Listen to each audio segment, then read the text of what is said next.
నిన్న ఇంకొక ఇష్యూ కూడా బాగా హైలైట్ అయింది. బీసీ సప్లాన్ వెంటనే అమలు చేయాలి. గన్ పార్క్ వద్ద బీసీ సంఘాల నాయకుల నిరసన. కామారెడ్డి డిక్లరేషన్ లో హామీలను నెరవేర్చాలని డిమాండ్. తీన్మార్ మల్లన్న, జాజుల శ్రీనివాస్ గౌడ్ తదితరులు హాజరు. వచ్చే కేబినెట్ మీటింగ్ లో బీసీ సబ్ ప్లాన్ ప్రకటించి కామారెడ్డి డిక్లరేషన్ ప్రకారం బడ్జెట్ లో బీసీలకు వాటా కేటాయించాలని ఎమ్మెల్సీ తీన్మార్ మల్లన్న డిమాండ్ చేశారు. బీసీ సబ్ ప్లాన్ చట్టబద్ధత కల్పించాలని డిమాండ్ తో తెలంగాణ బీసీ సంక్షేమ సంఘం అధ్యక్షుడు ఎర్ర సత్యనారాయణ ఆధ్వర్యంలో శుక్రవారం గన్ పార్క్ వద్ద నిరసన చేపట్టారు. ఈ సందర్భంగా తీన్మార్ మల్లన్న మాట్లాడుతూ రాష్ట్రం వస్తే బీసీల బతుకులు మారతాయని భావించినా మారలేదన్నారు. జనాభాలో బీసీల వాటాకు తగ్గట్టుగా బడ్జెట్లో వారి సంక్షేమానికి నిధులు కేటాయించడం లేదని, కేటాయించిన అరకొర నిధులను కూడా ఇతర స్కీములకు మళ్లిస్తున్నారని ఆరోపించారు.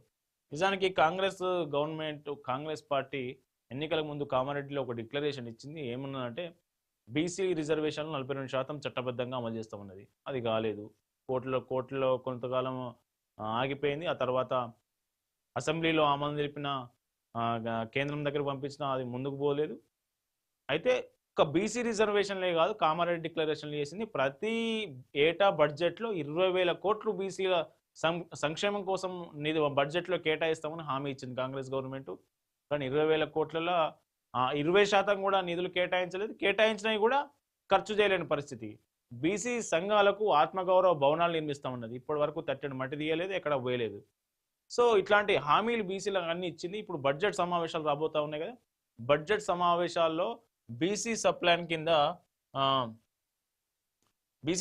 కింద నిధులు పెద్ద ఎత్తున కేటాయించాలని డిమాండ్ చేస్తూ బీసీ సప్లాన్కు చట్టబద్ధత కూడా కల్పించాలని డిమాండ్తో నిన్న బీసీ సంఘాల ఆధ్వర్యంలో పెద్ద ఎత్తున ధర్నా జరిగింది. తీర్మార్ మల్లన్న కావచ్చు, జాజులు కావచ్చు, వాళ్ళంతా గన్ పార్క్ వద్ద ఆందోళన నిర్వహించి ప్రభుత్వం మీద ఒత్తిడి తెచ్చే ప్రయత్నం చేస్తూ ఉన్నారు. మరి ఈ బడ్జెట్లో అసలు ఇప్పటికే మనకు అంచనా వేసిన దానికంటే తక్కువ మనకు రాబడులు వస్తాయి అనేది వార్తల్లో వస్తూ ఉన్నది. మళ్ళీ ఈ నేపథ్యంలో ఈసారి బడ్జెట్లో బీసీలకు ఏమన్నా పెంచే అవకాశం ఉందా లేదా అనేది మనం చూడాలి.